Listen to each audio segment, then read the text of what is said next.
Thank you for joining us today and welcome to my sewing room. One of the most popular techniques that we have ever presented in Sew Beautiful magazine has been shark's teeth. So we decided to have a shark's teeth show for you. What are shark's teeth? Well, let me just give you a few examples. This lovely lady's skirt, I'm going to go all the way down to the bottom of the skirt. This lovely lady's skirt has just a few little shark's teeth. In other words, a little cut here that goes down, little cuts that come down here. I'm going to show you all about how to make shark's teeth in a few minutes. This little boy's suit is absolutely precious. The little traditional button-on pants, but look at the shirt. It has shark's teeth down one side, shark's teeth down the other side, and then some faggoting and a lovely ecru lace in the middle of the shirt. This lovely christening dress, baptismal gown, blessing dress, or baby dedication dress has a lovely panel of shark's teeth. Let me move this over here so you can see. That goes all the way down the front in a princess line. What an elegant baby dress. This little heirloom party dress with this little tiered skirt has shark's teeth right across the front of the bodice only. Putting a little bit of shark's teeth just takes a little bit of time. This little girl's dress has shark's teeth in a panel that runs down the bodice, the full length of the bodice. You see, they kind of flip up, and they're really very easy to make. This blue batiste dress has two little panels that run on either side of the front. Now, the shark's teeth is simply a little straight strip which is inserted in these panels. Those little flippy points are so cute and so tailored. My last example of shark's teeth, I like to show ladies' clothes as well as children's clothes, and let me get a close-up of this, has shark's teeth on the sleeve of this beautiful hot pink linen dress. This is the only embellishment on this dress, is simply the shark's teeth on the sleeve. Now that you have seen some of the ways to use shark's teeth, I'd like to go over to the technique boards and share with you exactly how easy it is to make this loveliest of lovely embellishments.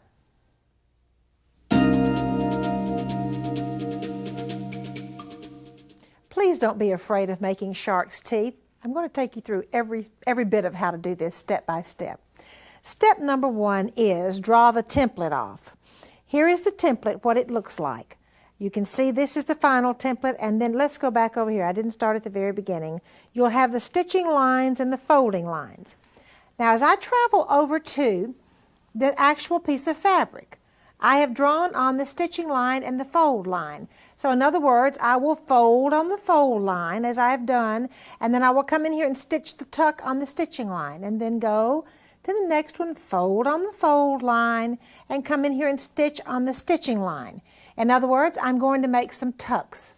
The next sample I have for you shows the tucked piece. Let me slip my fingers under here just to show you. There's tuck number one, tuck number two. They're about half-inch tucks. Tuck number two, tuck number three, and so forth down the whole piece of fabric as wide as you want your shark's teeth to be. The next step is to take the second part of the template, which actually looks a little like a Christmas tree, if you want to know what I think it looks like. Now, here is the Christmas tree pieces. You trace this off on the tucks. You see there? Now, here comes the trick.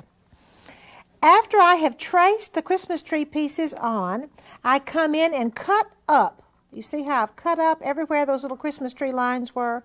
I cut up almost to the tuck line. After cutting, then I turn these little pieces under, and I don't do it from this side, by the way, I have it turned from the other side. Then I turn these little pieces under, and that makes the little shark's teeth. All right, do you see? After I've cut, I turn those little points under, and that makes the shark's teeth. Now, how does it get stitched? I'm going to remove this from the board to show you. It gets stitched by turning the shark's teeth, pulling back the fabric, exposing the shark's teeth, and then zigzagging right along that very same line. Let me turn it over to the back and show you how to do this from the back. It's a little bit easier. By the way, one of the things you can use to hold these little points in place until you get ready to zigzag them is a little bit of a glue stick. Now people, I did not say hot glue gun. That would be a disaster. Just a little fabric glue stick. Okay, back to the board, please. When you fold those little points back, then you work from the back and you can zigzag from the back also. Let's go over to this piece of fabric. This is what it looks like when it's finished. Do you see how it's all stitched? Each one of these rows are top stitched right along there, and it goes all the way across the shark's teeth point.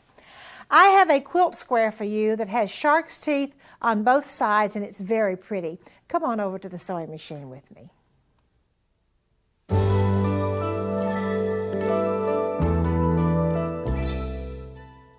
Hopefully in the next few minutes you're going to see not only how beautiful shark's teeth are, but also that they don't bite when you make them. The quilt square for today is a lovely pink Swiss batiste square with 4 little rows of shark's teeth that go on either side. I have another quilt square which will be equally as pretty in this quilt. This is a little bit wider version of the shark's teeth with many, many, many little teeth that run along either side, and it has a sweet little strip of beading with ribbon run in the middle. There are 2 versions that you could use for your quilt. Okay, quite magically, I now have a shark's teeth piece underneath my sewing machine foot. Here is the template that I used. I'm going to do 1, 2, 3, 4 rows of tucks. I have already stitched the tucks in, 1, 2, 3, 4. I have traced off the little lines on the template, and I have clipped each one of these lines, so they're all ready to fold. Now, underneath the foot of the sewing machine, I have already stitched, by the way, from the very edge of this fabric all the way back here down to the shark's teeth. Do you remember these wooden shish kebab sticks I told you about? Believe me, this is the place when you want a wooden shish kebab stick, because I'm going to do a lot of poking and pushing as I'm, well, of course, if I don't drop it, as I'm stitching along here. All right, now I have folded the shark's teeth in. Row number 1 only has 1 shark's tooth, okay? I've folded it in. I have my needle position in near right so I can use the center of the guide on the sewing machine foot, the presser foot, in order to zigzag, where I zigzag going off to the right of that fold line. Now you see this little wooden stick is so wonderful. It helps me to hold it, the little shark's teeth, all right? I'm going to hang on to the next shark's teeth, and by the way, I would have had these glue sticked down to make it a lot easier. Okay, then I will sew. I don't have to hold it too much there, just sew as fast as I can go. And I will finish zigzagging all the way across the side. Now you ask, why do you have to finish sewing all the way across the side? Well, that's just the way you do it. All right, now then, okay, next, raise the needle. I will go to the next row, and I've already folded these under, as you see. Now then, to get ready to stitch it, I turn this piece out once again and get ready to stitch, starting all the way over at the edge. I have my needle in near right position. I'm stitching and stitching and stitching. Pull my thread out there. Okay. And I stitch and stitch and stitch, fast as I can stitch, all the way along. Now I'm almost coming to the shark's teeth, and no, they're not going to bite. I take the little wooden stick, they're folded back. See, those little points are folded back in. This is one little point that's folded back in. Hang on to it with a little wooden stick. There you go. Then I'm stitching over to the next little point, and I'm holding on to it, the little wooden stick. There's one more little point. I'm going to be sure it's right up there where it's supposed to be. Needle is in near right position. And if it were glue sticked, it would be a little bit easier to hold. However, it's pretty easy to hold anyway. And I stitch right along, and then I go all the way out to the edge. Now, hang on, let me show you one other way to do this. Let's pretend I haven't just stitched this one, okay? I can also stitch shark's teeth by laying them down in their proper direction. Now you wouldn't stitch over it twice. I'm just going to show you that you can do it this way. You do not have to work from the back. All right, I'm going to sew. This time, as you can see, let me get my little stick over here. I'm sewing with the whole fabric. In other words, the right side of the garment is facing me. I've moved my needle position to near left because this time I'm sewing on the left-hand side. And I'm sewing through the underside of the garment as well as through the tuck. which makes the shark's teeth. There we go, traveling right over the shark's teeth. This is perfectly acceptable. This is a perfectly acceptable way to sew the shark's teeth down also.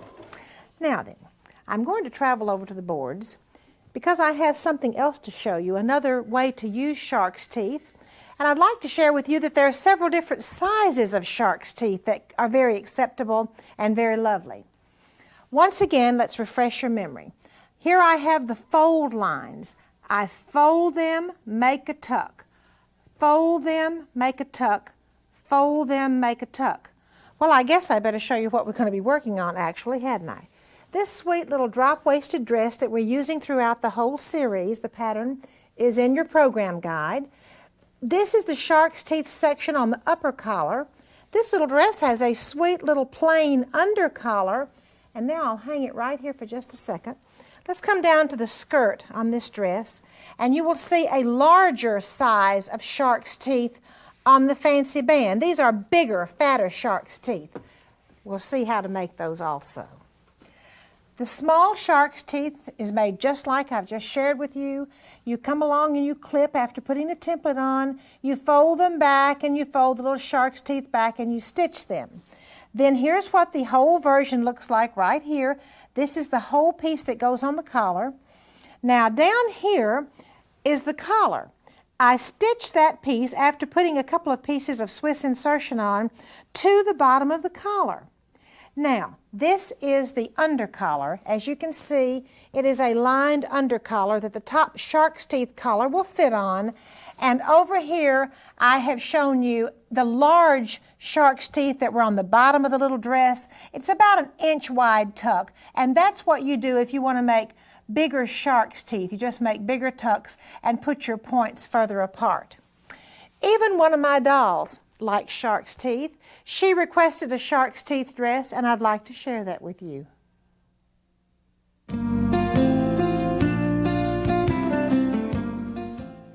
I have two more shark's teeth tricks to show you, which are on this little doll dress. The sweet little drop-waisted dress has a real different version of shark's teeth that run down the front. It's called double shark's teeth, and I'll show you that in just a second. Then come on down to the skirt.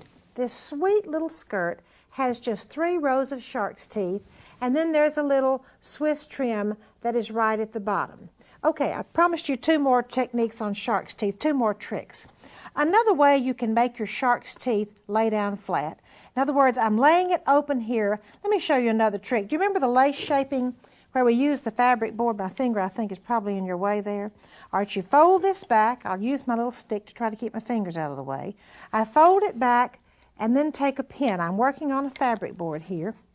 Get my pin in. Then remember, these are natural fibers. And by the way, I do use natural fibers. Let me see if I can get my hand out of the way there. And stick a pin in here. And I can use this lace shaping board instead of glue stick to hold it in place. And since I am using natural fibers, when I press these shark's teeth, they will go where they're supposed to go, which is flat. Now, do you see? Then I can pick up my iron and put the iron right on top of these pins because remember, they are glass head, not plastic pins. And then my shark's teeth will be folded in. Therefore, I don't have to use the glue stick. Now, I promised you one more method of shark's teeth. Here it is. This shark's teeth is sort of like a box pleat. In other words, when I make my tuck, let me hold it out here for you. When I make my tuck, and that's sort of a wide tuck, I fold it flat and press it like a box pleat.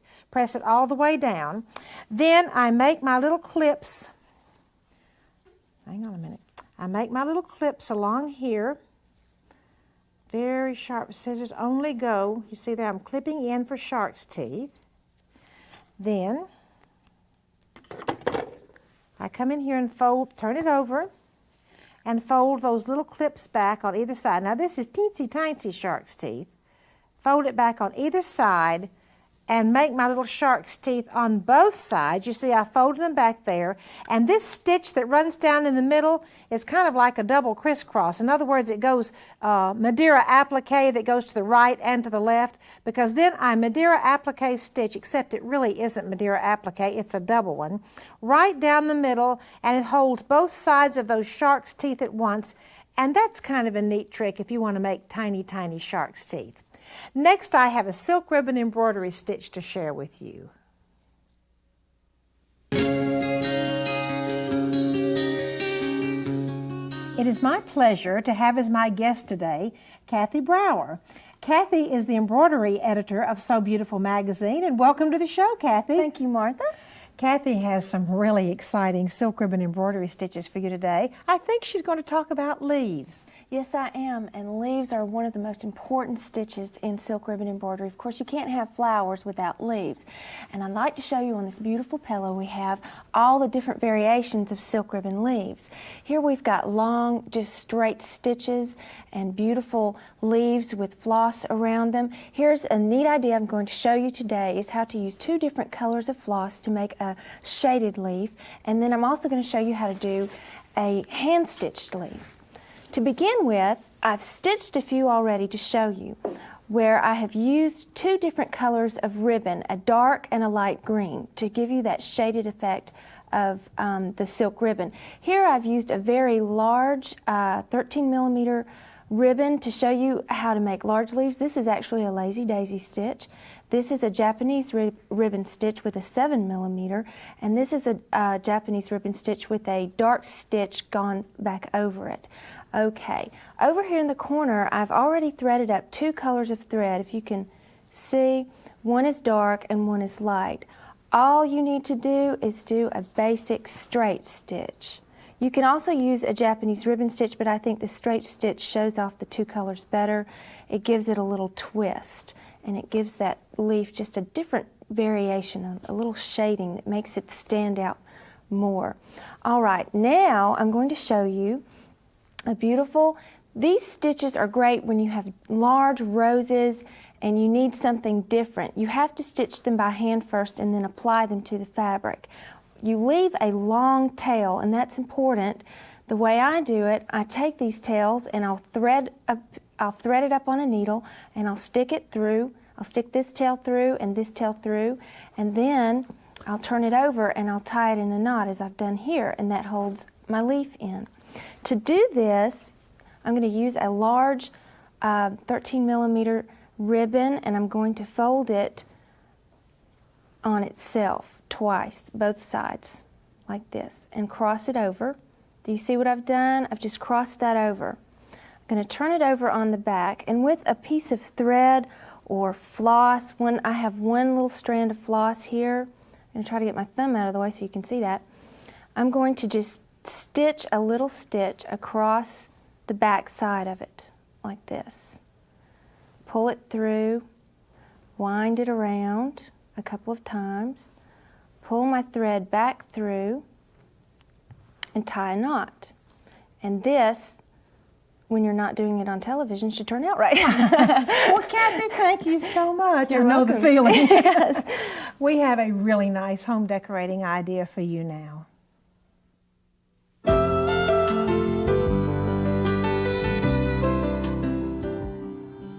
I have two versions of shark's teeth pillows to show you today. The first one has shark's teeth, which actually it ends up in a little bit of a triangular shape, and has a ruffle that goes all the way around.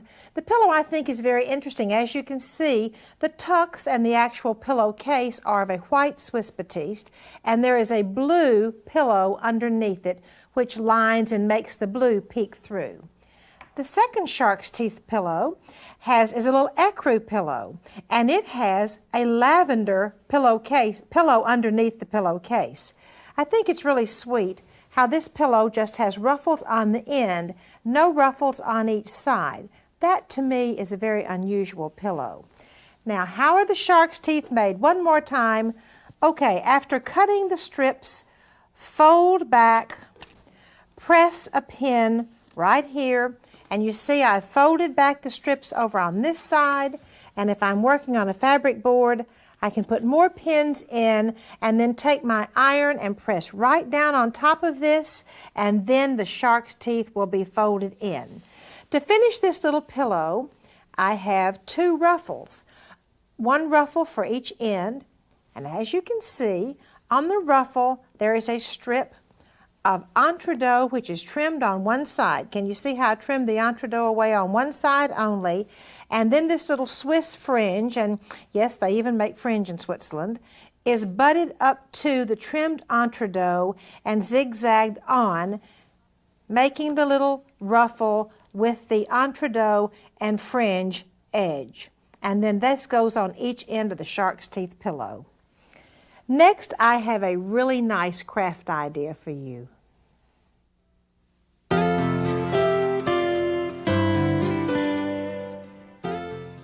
This lingerie bag can be a sewn project if you use invisible thread or even thread the color of the bag, or it can be a hot glue gun project. This is a really nice little bag. As you can see, it has all kinds of trims, little buttons, some lovely lace. I untie the lingerie bag. Let me open it up and show you how pretty it is on the inside. With two little pockets, actually large enough for lingerie or whatever else you would like to keep in it. Let me show you how easy it is to make this little lingerie bag. Now, let me show you what I have here. I used a collar, a purchased collar for the top trim. This is the top of my bag. Then I put it on and decorate it any way I want to, a little more trim that comes out on the top. You can sew it or hot glue gun it. The choice is yours. Embellish the outside of your lingerie bag. Then the inside of the lingerie bag is made by folding over two pieces of the satin. Now I've got a finished edge right here. I trim it any way I want to, except be sure you trim the satin pocket before you put it all together, or you won't be able to get too much lingerie in that bag if it's all stitched up. Trim the top. I have a front pocket and I have a back pocket. Then it's much like making a pillow. I take my finished edge, my finished top, put it on top, right sides together, stitch around all the way around, leave enough of an area to open it, turn it right side out, and then you have the lingerie bag. Now let me bring the original bag back over here. How did I get these little pearls around the outside of this bag? Well, it really was very easy to do. Simply open it up, butt the pearls to your finished lingerie bag, use an invisible thread and a pearl foot if you have one, but just zigzag these pearls right onto the outside of this lingerie bag, and then put your little ties on. I love to collect antique clothes. Come take a trip with me to my attic, and I'll share some of these treasures with you.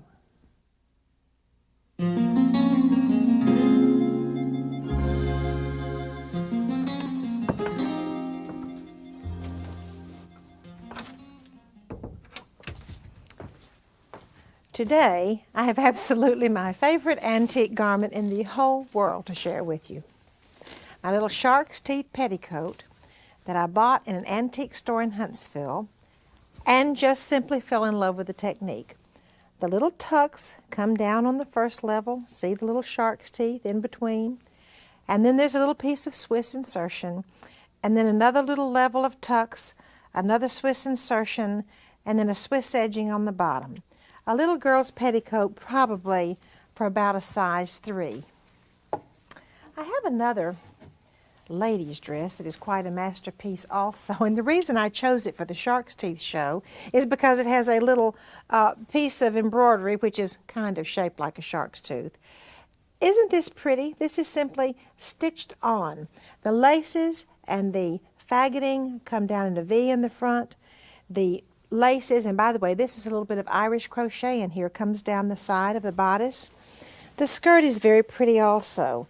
It is very plain with released pin tucks graduating from high to low in the center of the skirt. And let me slip it on down to show you the bottom, how pretty the fancy band is on the bottom. Insertion, pin tucks, insertion, crochet, insertion, pin tucks, insertion, and then a pretty hem. What an elegant dress, and you know, this would be just as pretty for you to create on a dress for today as it was 100 years ago when this dress was made. I thank you so much for joining me in my sewing room today, and I certainly hope you will be able to join us next time.